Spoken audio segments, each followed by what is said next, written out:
So I'd like to welcome everybody. This is a lecture given by Bill Kemp of the McLean County Museum of History and local historian for members of the Vladimir-Canterbury Sister City Association in both Vladimir, Russia, Canterbury, England, and Bloomington-Normal here in the USA. And I'm delighted to see so many of you. Welcome you all. First, a few introductions. Of course, Dave Thomas, who is the president of the Vladimir-Canterbury Sister City Association. And Dave is hosting us on his Zoom account. So if there are any technical difficulties, I'll ask that you refer them to Dave, okay? And we have quite a few guests today. I'm delighted to see from our local Quaker community and also around the country. Those that I know of are Kathleen Wooten from New England, Thomas Ham from Earlham College, Susan Burt, Heather Evert, Mary Cunningham, and Lori Patton from Bloomington, Illinois. And I think there are quite a few others that I wasn't sure if they were participating or not. And a variety of members of our local Sister City Association. And I see a few of you from Vladimir as well as Canterbury. So welcome to this very international group on a topic of very local history. This talk was actually inspired by a series of talks given last year from Canterbury on Canterbury, England local history. And it was such a nice way of bringing together our sister cities that we were inspired to do a local history lecture that would be of interest to our friends in Canterbury and in Vladimir. So with no further ado, let me turn it over to Bill Kemp. Bill Kemp, as I said, is librarian of our McLean County Museum of History and an absolutely delightful local historian. He has been doing lectures on a wide range of local history topics and articles that have been published on an equal number of local history topics, and his audiences always enjoy them immensely. So thank you very much, Bill, for agreeing to give this talk today, and I think we're all looking forward to it. Okay, thank you very much for that introduction, Elaine. I appreciate that. I hope everybody can hear me okay. Thanks so much for this opportunity. I'm someone who travels very little, if at all, and views the state of Indiana as a strange and foreign land. So speaking to folks, they're speaking to a group like this, let alone folks in Russia and England, is a little daunting. The McLean County Museum of History is a not-for-profit county historical society. We're not connected directly to the county of McLean nor the city of Bloomington. We are a standalone organization dedicated to preserving the county's past for today and tomorrow, and it's a mission we really take seriously. If you didn't know it already, the museum's archival holdings, we are a nationally accredited museum with an archives, includes the Vladimir-Canterbury Sister City Committee Collection, which is 7 banker boxes or 7 linear feet of scrapbooks and folders with news articles and publicity materials, photos, annual reports, newsletters, a little bit of everything. Much or all of this was compiled by Sister City Association historian Ann White, who then volunteered her time a few years ago to process all of that material, donated material into the museum. This is a first-time program. I give about 24 lectures about local history, and this is not one of them. So I've put this together, so don't mind the typos you might see, and it might get a little messy at times, so be aware. This is not in any way a standard or institutional history of the Friends locally. It's more of a series of, I'm going to tell a series of stories that includes Quakers, and I'll intersperse that with some local history and some neat photos and illustrations because I always like to show off things in our collections. Okay, to set the stage, And I'm honestly only going to try to take 45 minutes of your time here. And I will do that by timing myself right here. Okay, so to set the stage, this is a map of McLean County, one of my favorite maps in our collection, known as the Folsom map for Peter Folsom, who was a county surveyor. This map dates to 1856, but what I like about it is it shows McLean County, or what would become McLean County, and it's relatively undisturbed state. And by undisturbed, I meant prior to the arrival of Euro-Americans.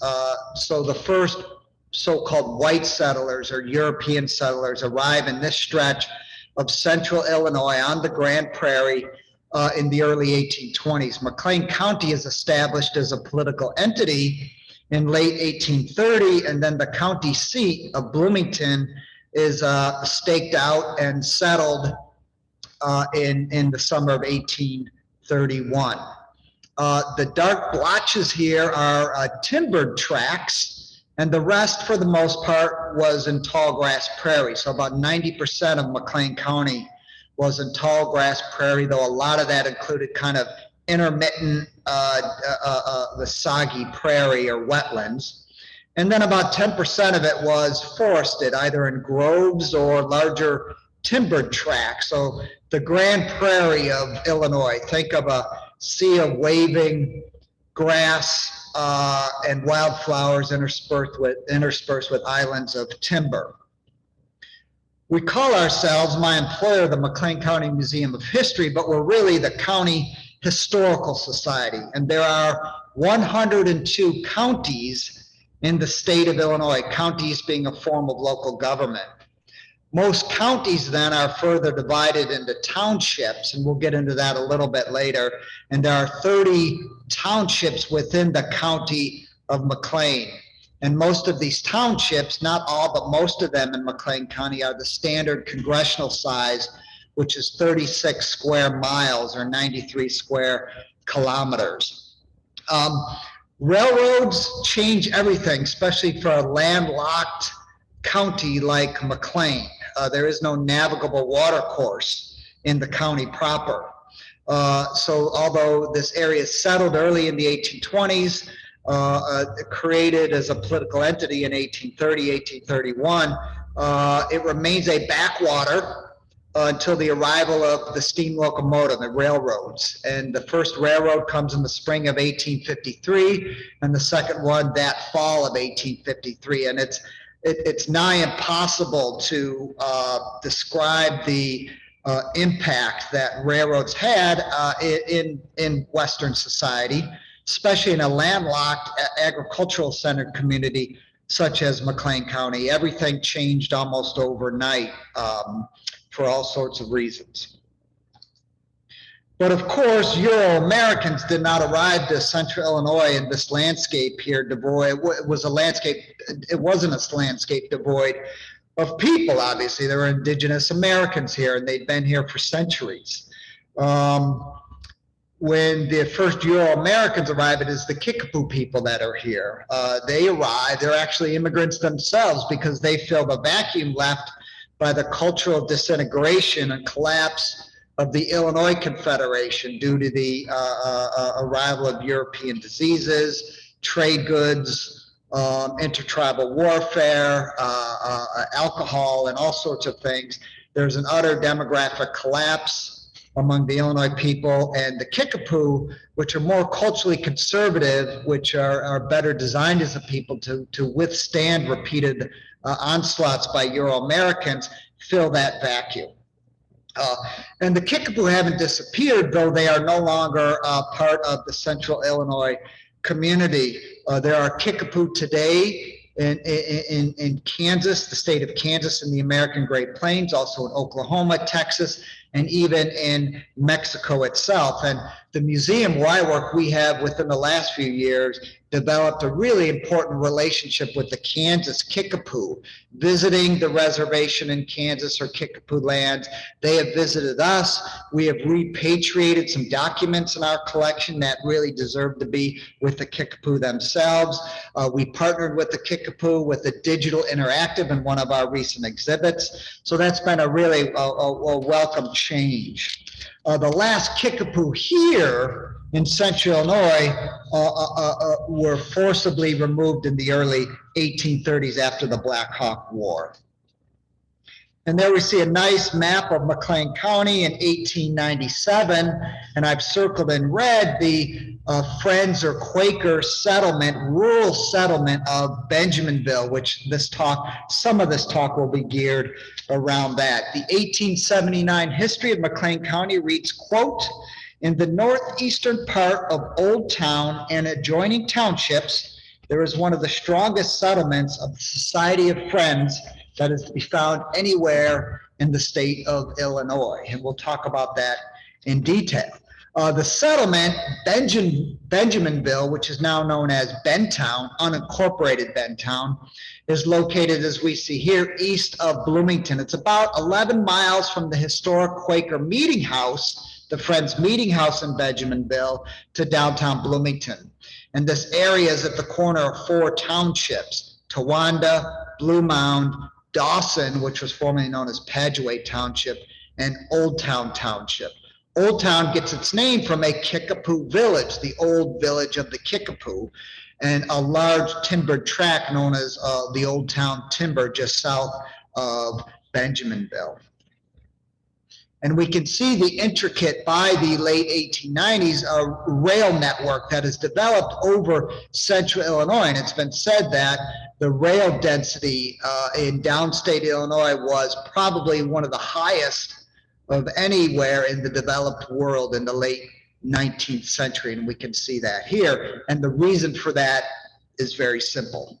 Corn, hogs, and cattle. You need to move the commodities of the countryside to the great processing centers of Chicago and elsewhere.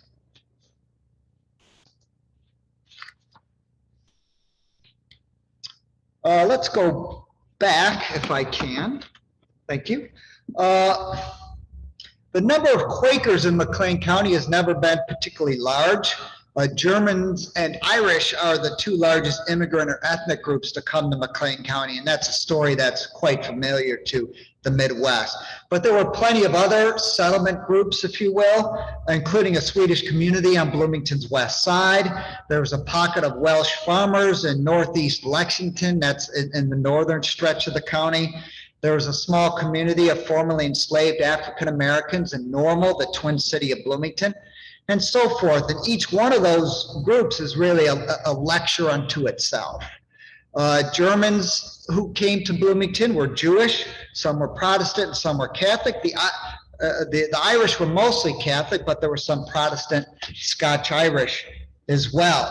When it came to organized religion, McLean County and the surrounding counties were home to a large number of German Mennonites, disciples of Christ or Campbellites. We know those folks today as the Christian Church or Disciples of Christ, Apostolic Christians, and all the mainline and evangelical churches common to the Midwest, American Midwest. The Quaker presence in Benjaminville begins, and I'm simplifying things somewhat, with John R. Benjamin. He was from Columbia County, New York, and he settled in McLean County in 1854, about 2 decades after the county is established. But Benjaminville, where Benjaminville is located, that part of the state hadn't quite yet been settled, or that part of the county, because it was really on the treeless plain, if you will. So it was late to be settled by Euro-Americans. 2 years after the arrival of John Benjamin, Timothy, his brother, arrives with several other Quakers, And after making do with some makeshift quarters, the first church or meeting house was erected in 1859. And the present meeting house, which is on the National Register of Historic Places, is erected in 1874. So here's Jesse Fallon. If you're from the Bloomington-Normal area, you'll be familiar with the name, one of the founders of the town of Normal. And we have really little time to recap Fell's life and career, but I'll mention that he was born in rural Chester County, Pennsylvania in 1808 into a Quaker home, educated in Quaker and private schools. He then studies law in Ohio, and in the early 1830s settles in Bloomington as Bloomington's first lawyer or attorney. Though he will quickly give up his practice in the law for the real action on the American frontier. And the real action is the buying and selling of land, much of it still in the public domain or held by the U.S. government.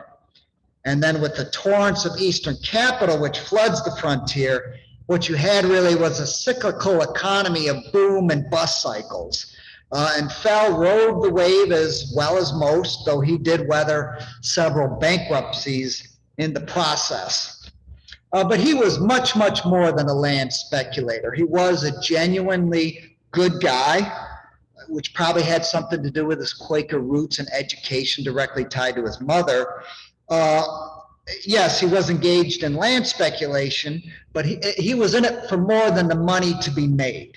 He was a community builder, a civilization builder as he saw it, right? So he plays an instrumental role in getting the state of Illinois to locate its first public university to Normal. We know that now as Illinois State University, older than the land-grant university to the east of us, the University of Illinois. He plays an instrumental role in establishing the town of Normal, as well as other central Illinois communities, such as Clinton, Illinois, DeWitt, Illinois, and others. Here's Jesse Fell's mother, Rebecca Roman Fell. Clearly, as I've already referenced, a major influence in his life. She came from a prominent Quaker family. I kind of wanted to joke to myself because you hear that term prominent Quaker family a lot when you do research. But a prominent Quaker family, quote, esteemed throughout the adjacent regions of Pennsylvania and Maryland. Rebecca became an accepted minister in the Friends Society, and later in life was a warm admirer of Lucretia Mott, and was at times associated with Miss Mott's work. And of course, Mott was a celebrated Quaker radical and abolitionist, a women's rights activist, a suffragist, and social reformer. So this is Jesse Fell's mother, and this is all being imprinted on Jesse Fell, the young boy and soon to be a man, right? And we have a transcription of a handwritten biography of Fell's life written by Edward J. Lewis, who I'll talk about in a little bit. But in this Fell biography, which we've transcribed, they talk about the separation in the Quaker faith, which came in 1827. That is a split in the Friends Society between the Orthodox and the Hicksite branches. Hicksite being the Hicksite schism of Elias Hicks, who denied the divinity of Christ, among other things. So very liberal in his theology, right? And this, I'm going to quote now Fell's biography, quote, the schism was attended with bitterness and prolonged controversy, usually associated with religious schisms. No surprise there. But the harmony of the Fell family was not disturbed by it. Although the mother and children adhered to what was considered the more liberal branch, that is the Hicksites, while the father, not feeling wholly in unison with either side, quietly withdrew from both and joined the Methodist Episcopal Church, in which he remained until his death. And he sometimes even acted as an exhorter or a kind of a lay minister of the Methodist Episcopal Church. This was at the time of the Frontier Circuit Riders. So here we see the remarkable Fell family kind of grapple with this schism in the Quaker Church, but their religious beliefs their creeds are very fluid, and that's kind of very Quaker-like in some ways. But the values underpinning their faith, those things are bedrock, right? Their interest in social reforms, their interest in opposing slavery and things of that nature. And here we see Jesse Fell's wife, Hester Vernon. This I don't have with the Fells. There's few images and no images when they were younger, sadly. In the winter of 1832-33, before settling in Bloomington for good, Jesse Fell boards with the William and Rachel Brown family in Tazewell County. Tazewell County is adjacent to McLean County, where he then tutors the daughters of the Brown family, including his future wife, Hester Vernon Brown, who was at this time about 14 years old or so. And they'll marry about 5 years later when Hester is, I'm going to get this wrong, I think she's 19 at the time of the marriage, and Jesse will be around 30 years old or so. The marriage in 1938 takes place at the Brown residence in Tazewell County, and it's overseen by the Reverend Nathaniel Wright of Tremont, who's a Universalist minister. And now I'm going to quote Harriet Fife Richardson, who's a granddaughter of Fell, and she'll recall, quote, "You may wonder why a Universalist minister officiated when both were friends, both Jesse and his wife. But they had been separated for so many years from the regular attendance at meeting that they turned easily to the liberal Universalists," right? And that's indeed what we will see Jesse Fell do. So the Fells moved to Bloomington, and here's a brief view of the city. I thought in this talk we needed to kind of set the stage and look at Bloomington. This is a beautiful lithograph in 1867 of the city of Bloomington. These bird's eye views were done throughout the Midwest by lithography companies like the one mentioned here. You're just seeing a portion of the bird's eye view, but we want to hone in a little bit to this structure right here. This is the first residence in Bloomington-Normal for the Fells, right? Today, this is the location of the David Davis Mansion State Historic Site.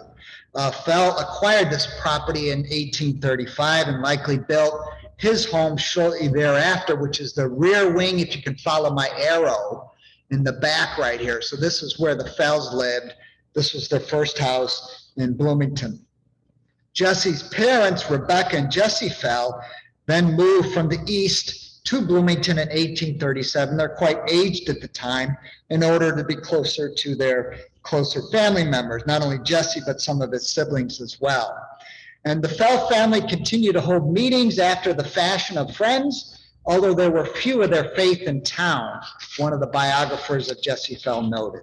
The meetings were usually held on Sunday afternoon at the house. So we do have apparently Friends meetings taking place at the Fell house, which is now the location of the State Historic Site, the David Davis Mansion.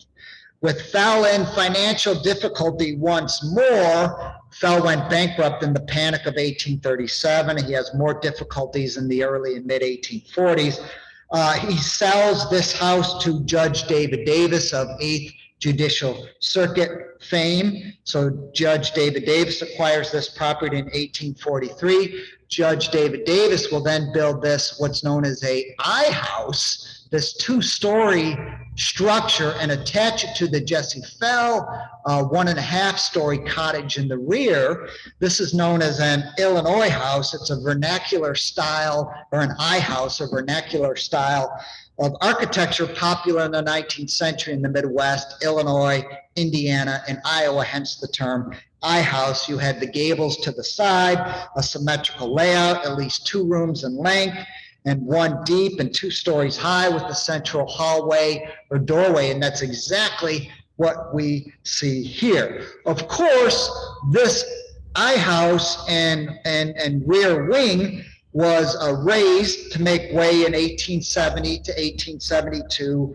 for an Alfred Pequenard designed Victorian mansion, which stands there today. And again, that's the Judge David Davis State Historic Site Mansion, one of the more celebrated homes in downstate Illinois. But some folks don't know there's a Fell family connection to that site before the Davises. The legacy of Jesse Fell is many locally. One of them is the town of Normal. The town of Normal, to the north of Bloomington, was first known as the Junction because it's the junction of a north-south railroad, the first railroad to reach Bloomington, which was the Illinois Central, running east and, running north-south, that is, right? Today, that railroad bed does not survive its Constitution Trail, a pedestrian and bike path through the heart of Bloomington-Normal. And then in the fall of 1853, we have this railroad come through, which will be a much more important railroad, what will be later known as the Chicago and Alton Railroad. That survives today as the Union Pacific and Amtrak, and it connects Chicago to St. Louis with Bloomington roughly, but not exactly, halfway between those two. So the reason why the reason why Normal is where it is because of it is at the junction of these two important railroads. And Jesse Fell plays a fundamental role in getting the state university located in Normal, in laying out Normal in 1854, first known as North Bloomington, renaming it Normal in 1865 and getting it incorporated in 1865. Here's one of the earliest, if not the earliest, views of the town of Normal to the right, and that's what's later known as Old Main, or the administration building on the Normal University campus, what we know today as Illinois State University. Nothing in this photo survives. The Old Main building was taken down in the 1950s, but you do see the location today of the Illinois State University quadrangle right there, and much of uptown Normal would be over on this side. This photograph was likely taken at the cupola of a later Jesse Fell home, which we see a diagram here, known as Greenwood Park. This was a triangle-sized 15-acre parcel of landscape grounds, which was set up for Jesse Fell in 1856 and 57, just south of the Normal University and Normal's commercial district. The grounds were laid out by William Saunders, a Scottish-born landscape architect who had a hand in the Illinois State University quadrangle and the Soldiers National Cemetery at Gettysburg. Here's a Google satellite view of the Fell estate, where it's located today. Of course, it's all been developed. We see in yellow the original location of the Jesse Fell house, and it was moved at a time, and then in 1980, the Jesse Fell house sadly was razed to make way for student housing. I don't have time to talk about Abraham Lincoln. Suffice to say, Fell was a close associate of Lincoln.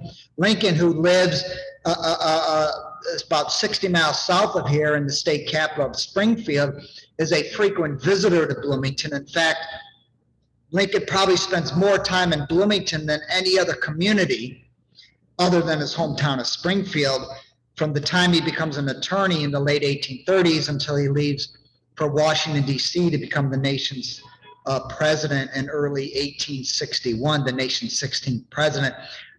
Lincoln is in Bloomington more than anywhere else. Why is that? Because Bloomington is on the 8th Judicial Circuit, where he's practicing law his entire law career. Lincoln owns property in Bloomington, has close friends and associates, and gives many important political speeches. Bloomington is a major stage for Lincoln's maturation as a political leader in the 1850s. Facing his political nemesis, Democratic U.S. Senator Stephen A. Douglas from Illinois. Douglas is the architect of the Kansas-Nebraska Act of 1854, which threatens to open slavery into heretofore free northern territories. And for individuals like Abraham Lincoln, that's a fire bell in the night. That's an existential threat to the Union. He always opposed slavery, but he realized slavery was constitutionally protected where it existed.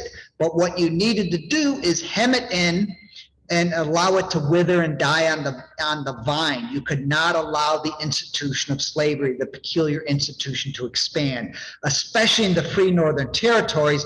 And that is the motion that the Nebraska Act set up.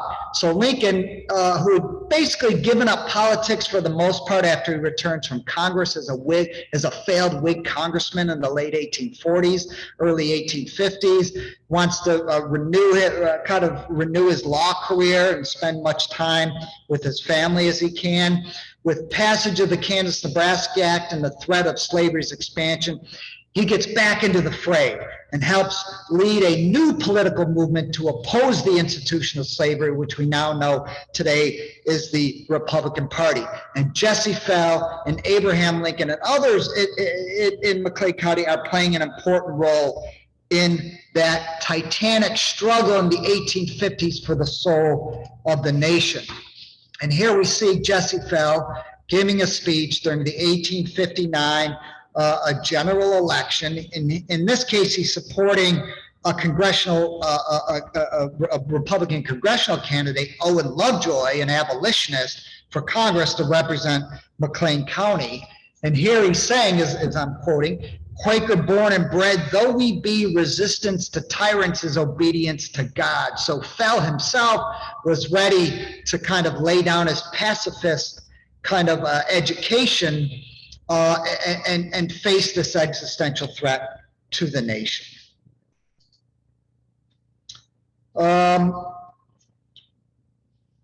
Bloomington's Free Congregational Society organizes in July of 1859, so this is 2 years before the start of the Civil War, with some 20 local residents meeting at the office of Kersey H. Fell, which was one of Jesse's brothers. And Jesse serves as secretary. And there were Universalists, Friends, Campbellites, Congregationalists, Spiritualists, Baptists, and a whole bunch of folks representing various kind of Protestant and borderline Protestant faiths. And then in 1885, the Free Congregational Church becomes the Unitarian Church of Bloomington, and Jesse Fell remains an active member of the local Unitarian Church until for the remainder of his life. So not an unusual story. Someone from a strong Quaker family ends up a Universalist Unitarian. Another important local resident who grows up in a strong Quaker family, Quaker home, is Edward J. Lewis. His father having taught mathematics in a Quaker academy, and two of his sisters editing Quaker publications. He's from, I believe, Pennsylvania. Yeah, he's from Pennsylvania, Chester County, Pennsylvania. He arrives in Bloomington at 1855 upon the invitation of Jesse Fell, and he becomes a newspaper editor of the weekly Pantagraph. The Pantagraph is still the long-running daily paper of Bloomington. But in 1856, in November of 1856, right after the contentious general election, Quaker Edward J. Lewis, which had been trading barbs with the editor of the National Flag, a virulently racist a Democratic Party weekly in Bloomington, the National Flag, the editor being Charles Barker. Edward J. Lewis and Charles Barker were exchanging barbs in the newspaper. Barker had called Edward J. Lewis a liar and a whelp, and that was too much for Edward J. Lewis. He marches over to the Flag office, slugs Barker. They have to be separated. It becomes a kind of a rousing scene of a call to action, if you will, among many of those who are opposing this, the kind of the emotionalism of the people supporting the Democratic Party and Stephen A. Douglas and the Kansas-Nebraska Act. People see Edward J. Lewis as kind of this locally heroic figure for standing up to bullies like Charles Barker. After that incident, Edward J. Lewis journeys to Colorado seeking gold. He returns in time for the Civil War to become editor once again of the Pantagraph, but then he enlists in the Union Army, serving in Company C of the 33rd Illinois Volunteer Infantry Regiment and he becomes captain of Company C after the first lieutenant is decapitated by Confederate artillery during the epic siege of Vicksburg, Mississippi in 1863, of which the 33rd Infantry Regiment played an important role. And Edward J. Lewis, despite his Quaker roots, right, embraces kind of this, the idea of serving in the military to oppose slave power. And a lot of Illinois regiments are participating in the Western campaign, that is the states of Arkansas, Alabama, Mississippi, Louisiana, and Texas, right? Kind of this hot, humid landscape where local residents are very hostile, and the chances of dying from camp-borne illnesses such as dysentery or malaria are much higher than from even battle wounds, right? So it's a very miserable but unifying experience for a lot of people like Lewis. Our archives include the Edward J. Lewis collection, his diaries, correspondence, and other papers. And in the collection are a fascinating series of letters from Society of Friends or Quaker officials or representatives negotiating Lewis's dismissal from the Quaker Church because of his wayward ways, including apparently the fact that he served in the Union Army during the Civil War. He had failed to maintain, said one church representative, the, quote, right attitude towards God. And Lewis embraces this dismissal. He welcomes this, but he kind of goes back and forth with these folks. That he wants them to do the dismissal paperwork with all the I's dotted and all the T's crossed. So once the dismissal notice meets Lewis's approval, he gladly signs it, and then he says, with either anger or sarcasm or both, one assumes, that he hoped to preserve this dismissal notice with his Union Army discharge and his other military papers as, quote, additional evidence of the service I rendered to my country in her hour of need. So it's really Lewis saying, take that, you Quakers. So he gladly gets excommunicated, if you will, from the Quaker Church. He sees himself more as a patriot, and then his duty to oppose the institution of slavery outweighed his supposed pacifism, you could say. He later turned to farming in Livingston County, which is just north of McLean, and then in his later years was the postmaster of the town of Normal. We're now going to turn our attention to where we kind of started, which is the Quaker rural community of Benjaminville. And I don't have it outlined here, but we see this kind of colored swath cutting through the heart of McLean County, and that is the Bloomington Moraine. Folks like to think that Illinois as a whole, and central Illinois especially, is a very flat landscape. But if you get out on a bicycle, you will quickly be disabused of that notion, right? It can be quite a rolling and elevated landscape, and that proved very attractive to Quakers such as John Benjamin, who were looking for kind of a rolling, elevated, dry moraine for the crop that was their preferred crop, not corn, but wheat. Quakers were always associated with wheat growing. So we have this enormous Bloomington Moraine coursing through the heart of the county. And what is a moraine? A moraine is a large ridgeline left from the retreat of the last glacial ice age, the Wisconsinian glacial age, or what we know as what's popularly known as the last ice age, or the Wisconsin glacial episode, some 25,000, 20,000 years ago. As the glacier's retreating, it's occasionally pausing. It's a stutter step retreat, and pauses could be a century or more, 100 or more years. And as that glacier is pausing, a lot of glacially ground up debris is being deposited at the front of that retreating glacier, which leaves kind of little ridge lines. And we see that here in this photograph. So here I am standing atop the Bloomington Moraine, looking south toward the village. or community of Leroy. So you get a sense of the Bloomington Moraine and how, because of much of the topography of McLean County, especially the prairie, the tallgrass prairie, can be quite soggy for much of the year. But when you're atop the moraine, you have a much drier landscape. So here we see our first image of the Benjaminville Meetinghouse, the Quaker Meetinghouse. This photograph was taken in 1983 as part of the application for its National Register of Historic Places application. It was built, as I said, in 1874. And what's really neat about this is the only significant alterations have been a small combination privy storage shed on the east end. We don't see that here on the end on this side. And then on the porch, you have a concrete floor. Those are the only two really significant changes made since 1874. There we see the privy and storage shed on the east side. It is a beautiful example of traditional Quaker architecture, a style of building that remained essentially unchanged from the colonial period until the end of the 19th century.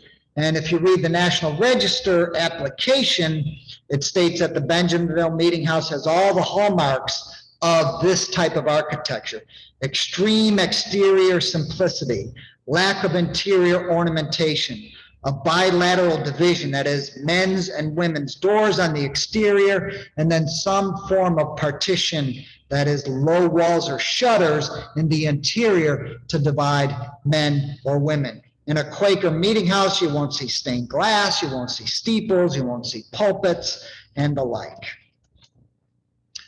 Here's the 1874 Atlas of McLean County, showing the northwest corner of Padua Township, now today known as Dawson Township.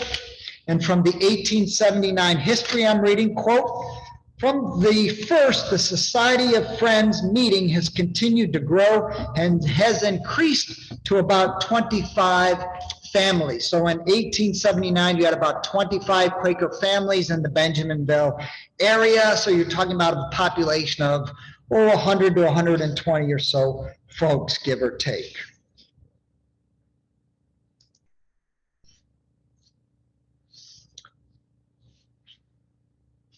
At the southwest corner of Section 1 and just across the township line in Padua Township, and I'm reading again from the 1879 history, several dwelling houses were built. Mr. Benjamin built a wagon shop, and a store and a blacksmith shop were afterwards set up. No organization was ever affected, but it is known as Benjaminville. By organization, it meant the Benjaminville itself was never incorporated into an official Illinois municipality, and it remains unincorporated today. The railroad, though, will change Benjaminville just as it changes McLean County as a whole. In this case, it'll be the Lake Erie and Western Railroad, and I'm taking this map from William D. Walters Jr. article in the Bulletin of the Illinois Geographical Society from 1998. He wrote a wonderful researched article on the development of this railroad, the Lake Erie and Western, and what it meant for communities in eastern McLean County, communities such as Benjaminville. So basically, if you can follow my cursor, the Lake Erie and Western will be laid out roughly right in the center here, dipping down to Saybrook, because in 1870, Saybrook is the only significant community in this area. We do see Benjaminville. There's a small cluster or community of Fairtown. We see Stumptown to the south and Senex. Now the railroad will come, and significant changes will be made. Stumptown will die. Basically, they will pick up Stumptown and move the entire town on skids and drag it to create the community of Ellsworth. The same thing will happen in Senex. In Benjaminville, the Methodist Church in Benjaminville and the Disciples of Christ or Christian Church will be moved down to Holder, which will be the grain elevator stop on the Lake Erie and Western. So we see this dynamic here of the fate or future of Benjaminville is directly related to this new railroad coming through in the early 1870s through eastern McLean County, the Lake Erie and Western. And here's the 1895 plat book, and I've outlined the Lake Erie and Western in red. And we see the line of communities that are really our steam hatched grain elevator stops, if you will. Brokaw, Holder, Padgeway, Ellsworth, and Arrowsmith. Then the railroad dips down south to catch Saybrook, because Saybrook was already a community when the railroad was laid out. That leaves Benjaminville to some extent high and dry. This is just an enlargement. What's interesting here is you look, see these little schoolhouse icons. The sheer number of one-room schools is really remarkable at this time, right? Each township had, generally speaking, 8 to 9 one-room schools. There was not this great wave of school consolidation until 1947, 1948, after World War II. To have a rural school consolidation, you needed hard graveled or paved roads, and then you needed the internal combustion engine in the form of a school bus so you could transport kids distances. But before that, you needed schools in a distance where young children could walk to school. Hence, 8 to 9 one-room schools per township in central Illinois. And of course, with the industrialization and the commodification and the mechanization of the Corn Belt, you've had tremendous rural depopulation, which is one of the great tragedies of modern Western market economies. We have become far too efficient for our own good, and these vibrant rural communities have really just kind of disappeared and yeah, basically disappeared.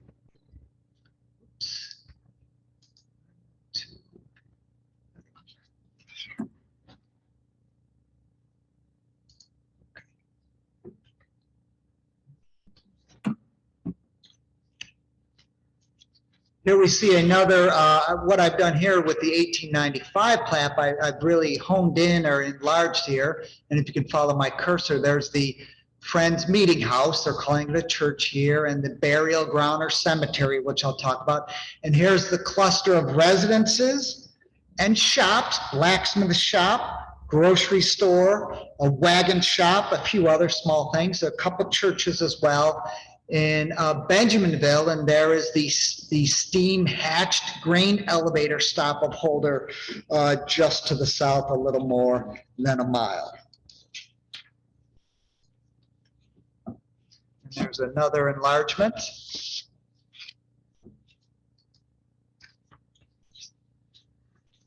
One of the more remarkable figures in 19th, early 20th century McLean County history is this woman right here, Elizabeth Edwards Cole. This is a late 1800s photograph by Bloomington photographer Richard Fenwick. It's the only photograph we have of her. In addition to being a dedicated lifelong member of the Society of Friends, she also worked toward temperance and various reform causes, from women's suffrage to African American equality. As I've written before about Elizabeth Cole, contrary to the belief that Quakers are an insular, make-no-waves bunch, there's really a long tradition in the community of speaking out against social and political and economic injustice, often issues neglected by most, such as the humane treatment of prisoners and prison reform. And let's not forget the mediation over conflict aspect, or Quaker pacifism in action. In 1846, a 20-year-old Elizabeth married, by friend's ceremony and order, she would say, Benjamin Cole, who was a Lancaster County, Pennsylvania Quaker, who was then breaking a farm in Richmond, Indiana. So they settle in Richmond, Indiana, and then 21 years later, in 1867, the couple and their 5 children will leave the Hoosier State, or Indiana, for Illinois and settle on a farm near Benjaminville. This is a much later photograph, obviously. This is the Benjaminville grocery and gas station and the Van Winkle house. I don't know much about the Van Winkles. Notice the railroad track here, a narrow gauge line. That's along the road. What that is, they were constructing Route 9 to the north of Benjaminville. So they had a temporary rail line from the Lake Erie and Western and Holder running north to Route 9 to transport construction material. And I don't know if this was a kind of a mule steam locomotive, a small operation, or hand-pushed carts, or what the case was. And then we'll hone in or focus in here. And standing on the porch, according to the caption, is Bob, Katie, Margaret, Eva, Leela, and Shep. And I imagine Shep is the little guy with this dog right here. So you can't do a program without a picture of a canine, I think, right? And there's an aerial. In the early 1980s, the building that was once the wagon shop was lost to fire. So the meeting house, the Friends Meeting House, is the only remaining structure from 19th century Benjaminville that survives today. There are newer residences in the area, but nothing from the 19th century. And I'm going to go about 5 or 10 minutes late. I hope, Elaine, that's okay. Just I've got a few more slides to cover. You folks have been really patient. I appreciate it. Okay, I believe that the John R. Benjamin referenced here is the grandson of Benjaminville founder, John Benjamin. That's a corn crib on our right. Corn cribs are often mistaken by city folk as barns, but they're something entirely different. A corn crib is a well-ventilated outbuilding designed to dry and store ear corn. So these slatted ends here, that's where you're going to drop in ear corn. You need corn on the ear to dry. Corn is a wonderful commodity because you can store it for long periods on the ear or shelled, right?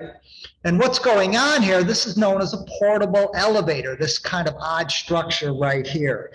Portable elevators helped farmers in the late 19th, early 20th century escape the back-breaking limitations of scooping grain, that is corn on the ear, with a shovel. So they could cheat gravity using corn dumps, what they call these portable elevators.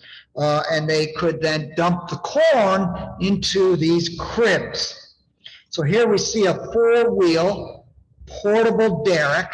So you got the wheels here. That puts the portable elevator, so you could push it right up to a corn crib and then hoist the elevator up to the cupola, which we can't see here. And then you had a 2-horse geared outfit.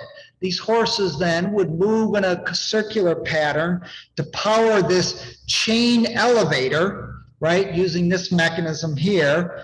And it would also power this steel overhead lifting jack to move this wagon, to tilt it up so you could dump corn into this trough, and then it would carry the ear corn up this elevator and dump it into the cupola so you could put it in these slatted cribs. Now today, of course, corn is picked and shelled in the field. That's what a combine tractor does, right? And here we see John Benjamin with draft horses. This was, of course, well before the $300,000 plus 8-row combines that we see today working out in the Corn Belt of central Illinois. But up through the late 1930s, most corn was still picked by hand, not machine.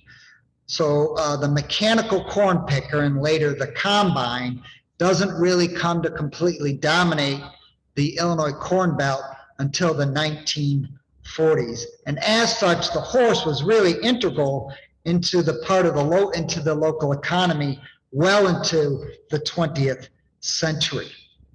Our archive holdings also include the Benjamin Farm Collection, which mostly includes farm management records from Kenneth T. Benjamin, things like soil conservation plans and soil fertility tests from the 1930s into the mid-1960s. Kenneth Benjamin was the son of John R. Benjamin, who I just showed in the previous slide. And Ken was born in 1912 on his family's farm in Old Town Township, spent his life farming and then working for the Agriculture Stabilization and Conservation Service, both on the state and federal level. This lovely patchwork you see here of fields and crops, wheat, corn, oats, alfalfa, pasture, right? That has long been supplanted, sadly, by what we have today, an industrialized landscape of genetically modified monoculture, corn and soybeans, interspersed with hog containment facilities and other manifestations of industrialized, what we know as big ag or big agriculture. I was out there 2 weeks ago taking some photographs for the program, and if you're in the area, I encourage you to go out to the Friends Meeting House. It is certainly one of the loveliest spots in all of McLean County.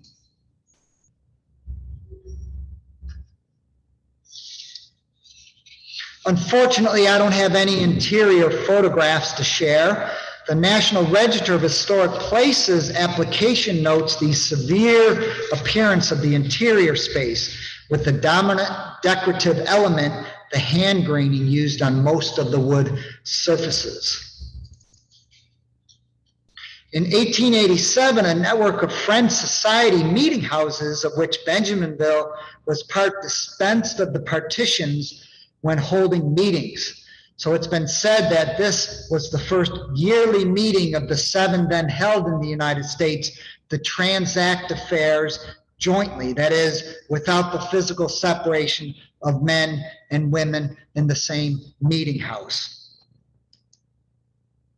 And here we see some handwritten notes by the former executive director of the McLean County Museum of History, where I work, Greg Coos, because Greg Coos, along with William Walters, were instrumental in getting the Friends Meeting House in Benjaminville on the National Register of Historic Places, which occurred in 1984.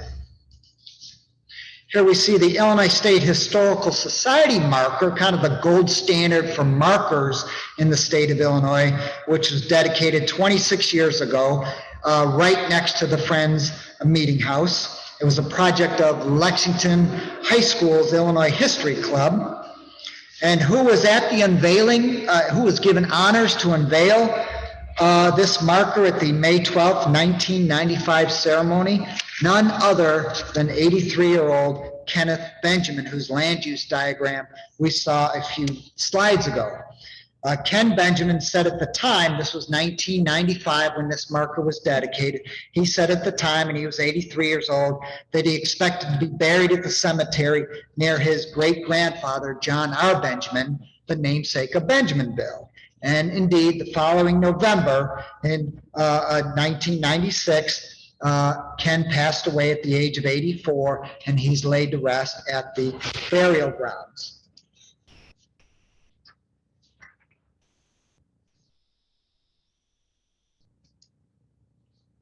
And this is a diagram put together by William D. Walters, who, as I said, with Greg Cruz, put together the application, the National Register application. There are really 3 parts to the burial grounds, to the cemetery. There's the Quaker part, there's the Gentile or non-Quaker part, and then there's the mixed part, folks that have Quaker heritage but are not practicing Friends at the time of their death. There's a separate section for them as well. Just to the east of Benjaminville is the Twin Groves Wind Farm, 240 operating wind turbines. Each turbine stands about 280 feet or 80 meters tall. These are enormous things. The wind farm was put up in 2007, 2008, and at the time, it was the largest utility scale wind farm east of the Mississippi River in the United States. And here's a view I took from the burial grounds looking south to the grain elevator unincorporated community of Holder on the what used to be the Lake Erie and Western Railroad back in the 1870s, and today is the Norfolk and Southern. Holder was laid out in 1871 in anticipation of the railroad by Charles W. Holder, a Bloomington land developer who had a hand in a lot of other communities as well. And freight service began in 1872. Evergreen Farm Service, FS Evergreen, uses the Holder terminal along with a second elevator complex on the other side of Normal, on the west side of Normal, to ship grain, that is corn and soybeans, to the American Southeast to feed livestock in North and South Carolina, primarily hogs. And we'll wrap up with this. Elizabeth Cole, I mistakenly used to say one of the more remarkable women in McLean County history, but that's wrong, right? One of the more remarkable people, stop, in McLean County history. She also wrote poetry, as a lot of people did in the 19th century, both privately and for the public. On May 18, 1912, for example, the Panagraph publishes her 750-word poem on the recent sinking of the Titanic. Really a remarkable woman. But in February of 1912, and I'll end with this, at the local Quakers, the local Friends, the Benjaminville Friends, staged their 50th anniversary commemorating the time they first met. And Elizabeth Cole speaks to those gathered at the meeting house. So she's there in the meeting house saying these things, quote, "We cannot number so many members as in the days that are past, when the seats on this house were filled twice a week and sometimes overflowed." So fewer Quakers, this is in 1912, and there's fewer today.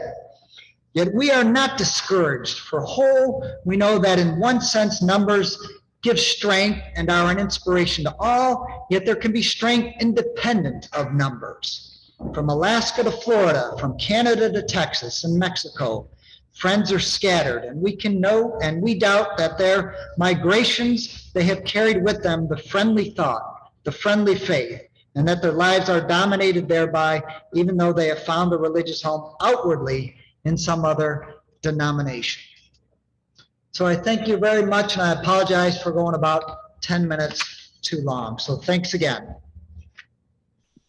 Thank you, Bill, for sharing all your knowledge and images and learning about the mark that Quakers have made in our community, their legacy and life in 19th century and at the end 20th century, Central Illinois. So we really appreciate your work. And now we can open it up for questions. Maybe first questions on Bill's talk.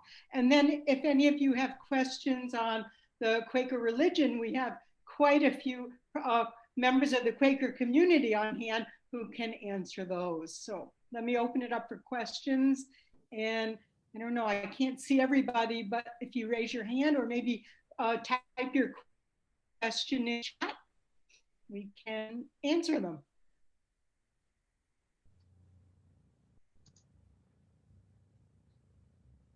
We've got a question from Thomas Sam. Thomas, if you'll unmute yourself, you can go ahead.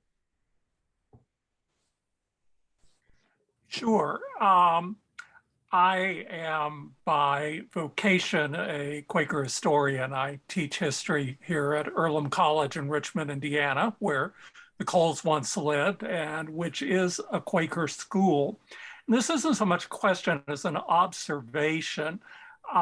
Jesse Fell and Edward J. Lewis are good illustrations of how 19th century America was abundantly populated with ex-Quakers. Jesse Fell seems to have held to a lot of Quaker values very strongly. I'd argue Edward J. Lewis is a good example of somebody who was born a Quaker and remained in membership, not so much out of his own choice, but because Quakers practice birthright membership. If you were born to Quaker parents, there wasn't anything you had to do to confirm that membership when you reached adulthood. As long as you didn't violate the rules, you would remain a Quaker until you died. I think there were probably a lot of Quakers like Edward J. Lewis who, as they reached maturity, found they were drawn in non-Quaker directions and probably rather enjoyed shocking Quaker elders by dancing or reading novels or enlisting in the Union Army. Or drinking alcohol in the case of Edward J. Lewis. Thanks, Thomas. Fariba, I noticed your hand up. Do you want to unmute yourself and ask your question? Yes, I had a question for Bill.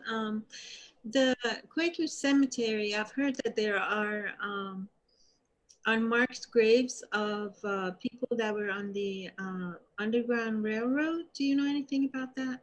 Yeah, so the question was, are there unmarked graves related to the Underground Railroad? I have never heard. I would be I'm naturally suspicious of Underground Railroad stories because a rule of thumb among local historians and people in the local history field is 98 to 99% of all Underground Railroad stories are partially or completely fabricated or false or legend or lore. So, I mean, we do have accounts of enslaved people moving through this area, but I've never come across any accounts of Benjaminville or that stretch of the county being part of that story, but I could be wrong. So that, I don't know. I can't answer your question. Yeah. Thank you. Yeah. George, I think one you have a question. question. Yeah. Bill, in the photograph you showed us of the wind farm, I noticed that the grounds below the wheels are really quite elaborate. An East Coast Quaker, and on the East Coast, you would have very much simpler Quaker gravestones. When is it constant that Midwestern Quaker gravestones are always so elaborate, or is that only from a particular period of time? Okay, you were breaking up a little. Folks,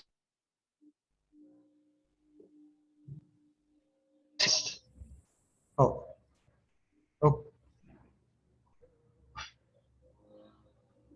Seems like we're having a little bit of trouble. Bill, can you repeat what you were just saying? Okay, can folks hear me? Dave, Now can you we hear me? Okay, good, because I'm not moving. I don't see myself moving right now. The question was, and George is breaking up a little bit for me. The problem might be on my end. The question was about the Friends headstones, grave markers, and the elaborate. Can someone here do that for me? Can you repeat what you just said? You broke up again. Okay, yeah, we're having trouble here. I apologize. The question was about Quaker headstones and the fact that they're much simpler on the East Coast and more elaborate once you get to Illinois. Can anybody speak to that issue? I can. It's a particular interest of mine.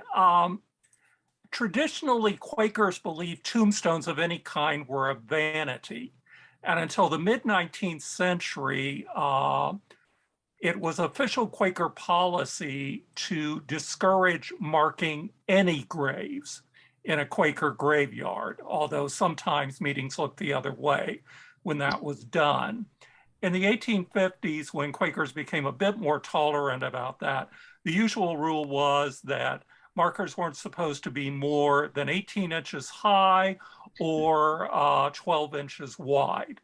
By the late 19th century, however, even those rules were breaking down. Among Eastern Friends, it seems to have been more custom that as you continued to bury in Quaker burying grounds, you didn't want to show off by putting up a large and elaborate tombstone. But in the Midwest, Quakers don't seem to have had any qualms about that. And it might also be that some of the largest stones in the Benjaminville yard belong to non-Quaker families or people who'd given up their Quaker membership.